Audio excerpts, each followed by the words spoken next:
Hello, I'm Elvin Wilson, and I work at the original Pancake House in South Carolina. Yesterday, I covered a video, and I shared some secrets. And if you missed that video and you work at the original Pancake House, you may want to go back and take a look at it.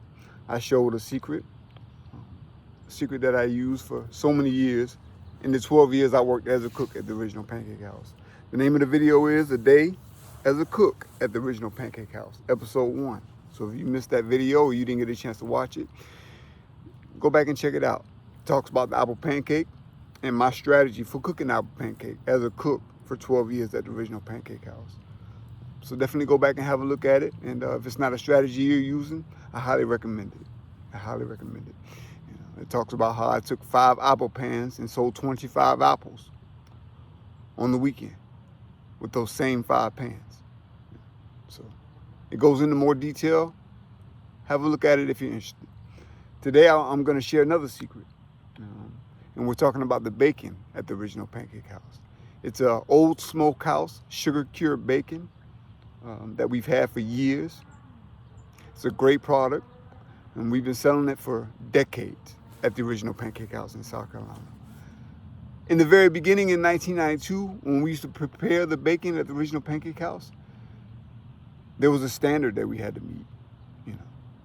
Again, we were trained by General Manager James Jordan, who got his training from Portland. So in my opinion, he got the best possible training that a person could get. And I'm going to share a secret that he shared with me and the rest of the cooks in 1992 that we've gotten away from in 2026.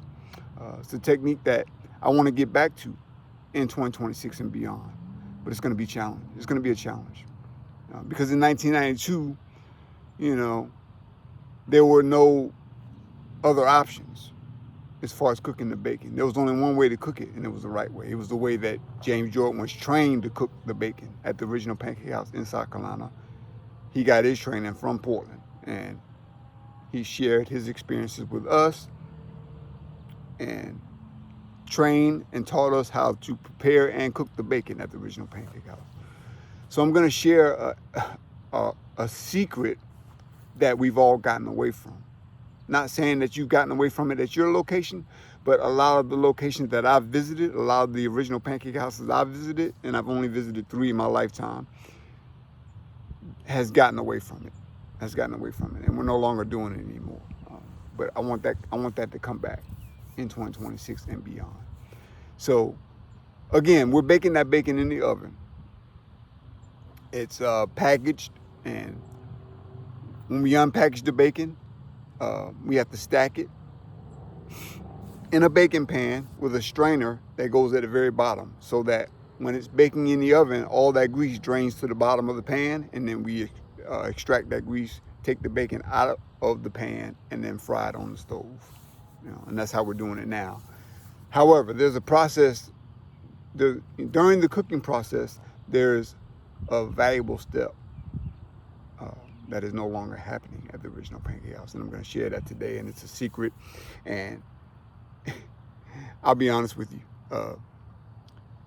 the day that we got away from doing that was the day that, the quality of the product went down. And although customers are not complaining, they would be much happier if we were doing this important step that I'm going to share today. So if you're watching this episode, I'm going to share a secret that we've all gotten away from working at the original Pancake House when preparing the bacon at the original Pancake House. So once the bacon is baked off, we take it out of the oven, and that remaining grease, we throw it out. We have a grease bin that we put all our grease in, and that gets pumped like once a month. So we don't throw it in a trash can or anything like that. That grease goes inside a big old bin, which holds grease, and that grease is pumped about once a month. We take the bacon out of the pan and then fry it on the stove, on the meat grill. And then that bacon is stacked in a separate pan. Once it's cooked, we take the spatula, we take the bacon, and we put it all in one big pan. and they're piling the bacon as they're taking it off the grill. They're just piling it up on top of a pan, okay? And then it sits there until we get an order for it. We leave it sitting on the stove where it's warm, where it stays warm. And then when we get an order for it, we take it and put it on the plate, and it's sold. Sounds simple, right? And it works. It works, you know. But there's one step that will make it even better. As a matter of fact, there's one step that we got away from that will make it so much better that, I mean, the quality of your bacon would be 10 times is better if we were doing this one step that we've gotten away from. And here it is. So when you're frying the bacon on the meat grill and you're cooking it, what's going to happen is over time as you're flipping it, the bacon starts to get well done. You don't want the bacon well done. We don't really get too many orders for crispy bacon. So you really don't want the bacon well done. But what's going to start to happen is, and you'll notice while you're frying the bacon, is it'll start to get foamy. It'll start to foam up. And that lets you know that the bacon is ready. Now, once that foaming starts to happen, you immediately want to remove the bacon from the stove and put it on top of a towel and blot the bacon, okay? By blotting the bacon, you're blotting the excess grease off of the bacon before you're actually putting it in the pan that you're holding the bacon in. And that's a step we've gotten away from. Yeah, it's a crucial step, and in my opinion, one of the biggest mistakes that you can make cooking the bacon at the original Pancake House. And we have settled for not blotting the bacon.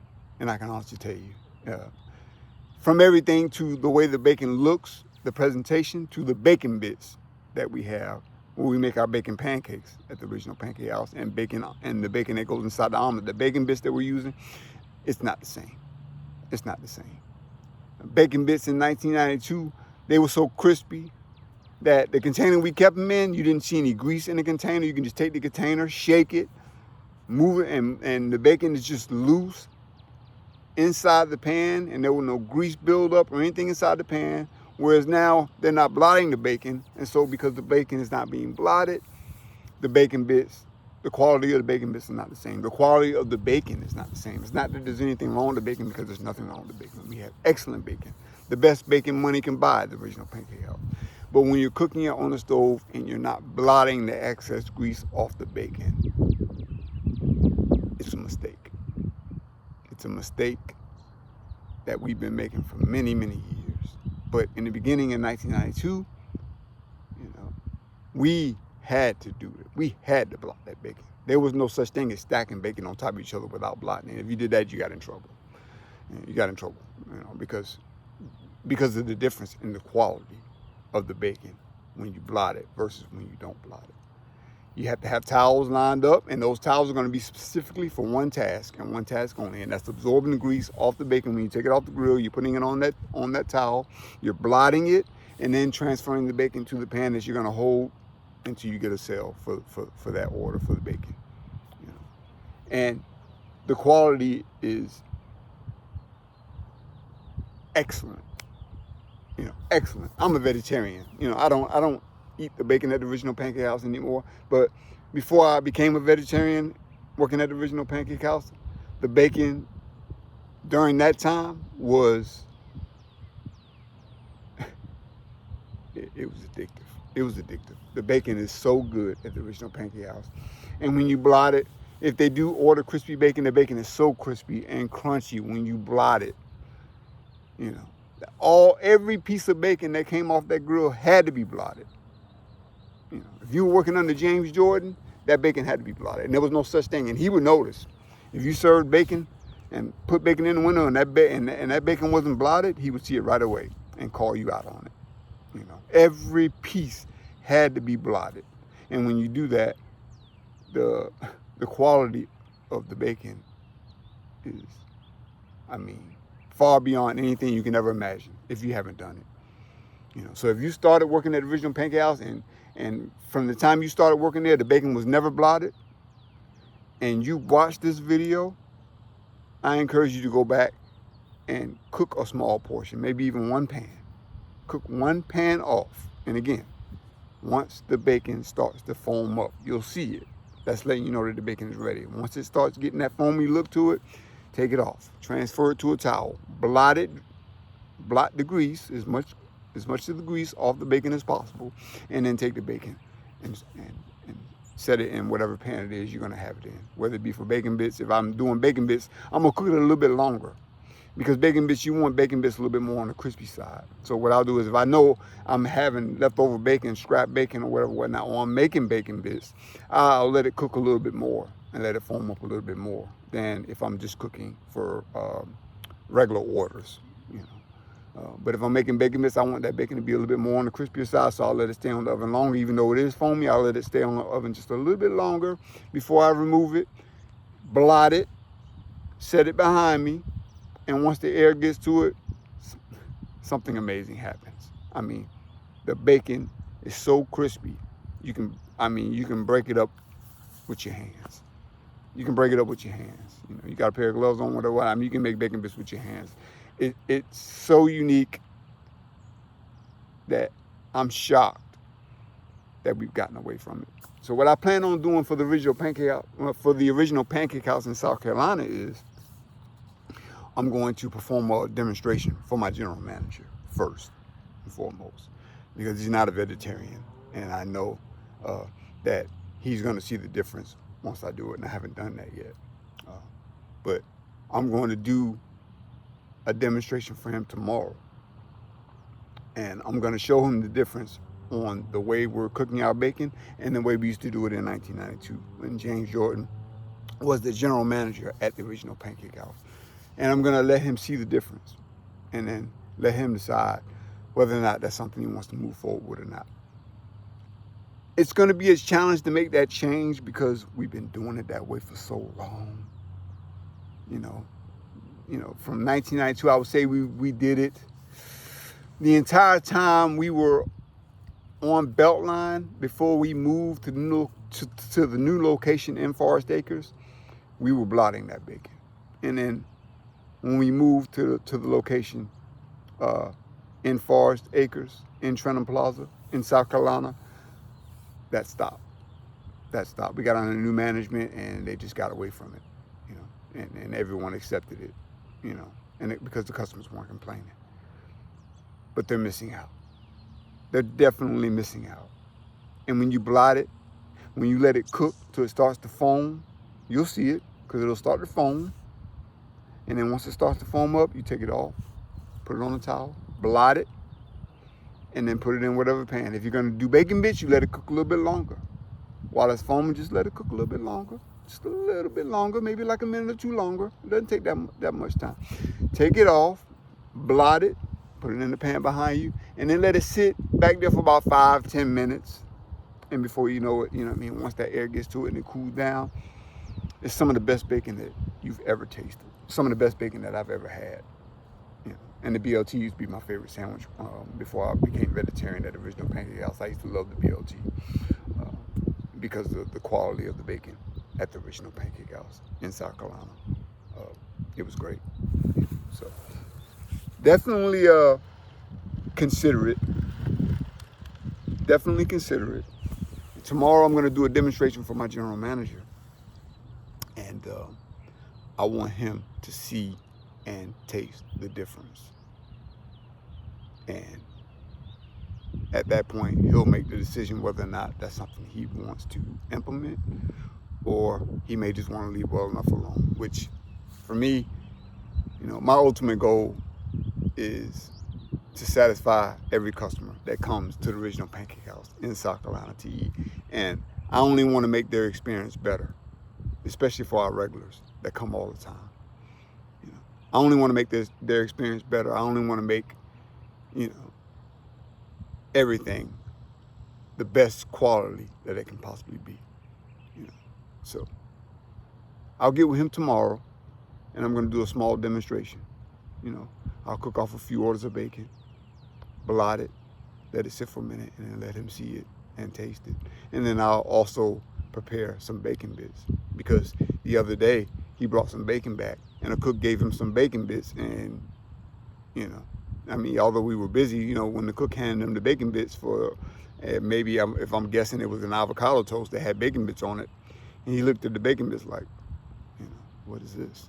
You know, this is nowhere near. So he brought the bacon to the back, chopped it up. I didn't say anything. I didn't say much, you know, but yeah, I was like, maybe this is an opportunity now for me to present to him a secret that we've gotten away from, you know. So yeah, if you missed that video about the apple pancakes, you should go back and look at it.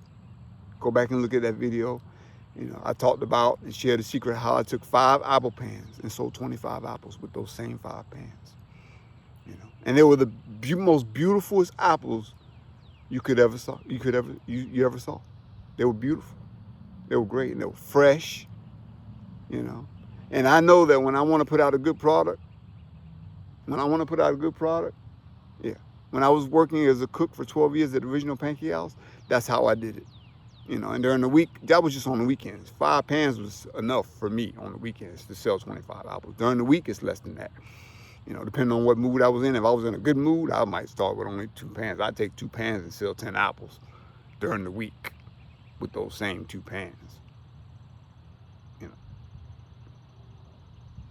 yeah, it just depends on the mood I'm in or the amount of responsibility I have for that day. You know what I mean? If I can focus on customer satisfaction and I'm behind the grill and I don't have a lot of side work to do or whatever, whatnot, you know, yeah, I might take 2 pans and sell 6, 8 apples for that shift, and they were amazing. You know, yeah. And Dutch Baby's a little bit different, you know, because our pancake, you know, is something that you start early, you know, because it takes 20, 22, 25 minutes for an apple pancake. So when you're cooking an apple pancake, you kind of want to get that going early. Whereas if the server calls back a Dutch Baby, you know, a Dutch Baby is not something you're holding in a holding oven like the apple pancake. A Dutch Baby is something that has to be made, you know, when it's called back.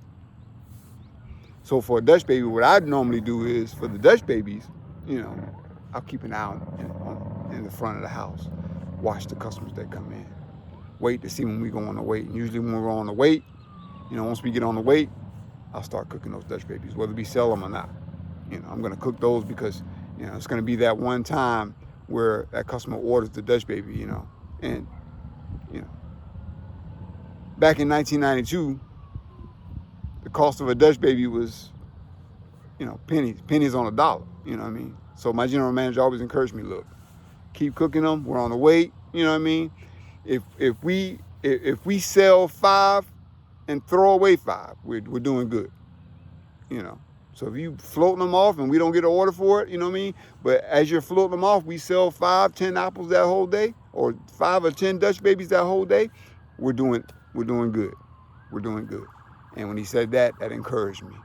And we had a little window, you know, at the original store before we moved to Forest Drive. There was a little window where customers can look in and see the cooks and watch us cook. And we'd have those apples and Dutch Babies floating off because we're on a small weight, you know, and they'd be watching. And they'd see us take those bad boys out of the oven.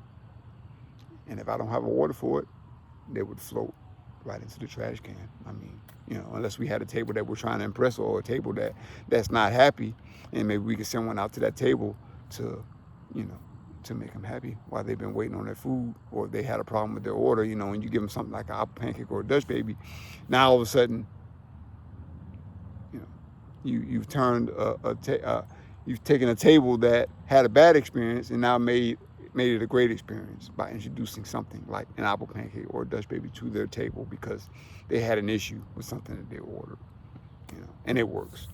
You know, I'm not gonna say it works every time, but 9 times out of 10, it works. It works. And I want to get back to that. I want to get back to that in 2026. So I think for me, my goal is to keep talking to the management team, keep talking to my general manager, keep talking to the cooks about it, you know. And eventually, if I keep talking about it, they'll be like, you know what? You know, this guy's been here for a long time. He wouldn't be saying this stuff he wouldn't just be saying this stuff just to be saying it. You know, he's trying to tell me something. Maybe I should try it. You know, maybe I should try it. But yeah, One last thing I want to mention, we got a new syrup. Yeah. Yeah. Starting today, we started selling pure maple syrup at the original Pancake House in South Carolina. This is the first time in the company's history in South Carolina that we're selling pure maple syrup. You know? And although you won't be able to read it, I have some right here with me. Here it is. It's pure maple syrup. And for $2.95, if a customer wants pure maple syrup or they ask us, do we have pure maple syrup? Now we have that to offer to the customers. And I think it's great. Yeah. Grade A dark, robust taste, all natural, 100% pure maple syrup. Yeah. Ingredients, pure maple syrup.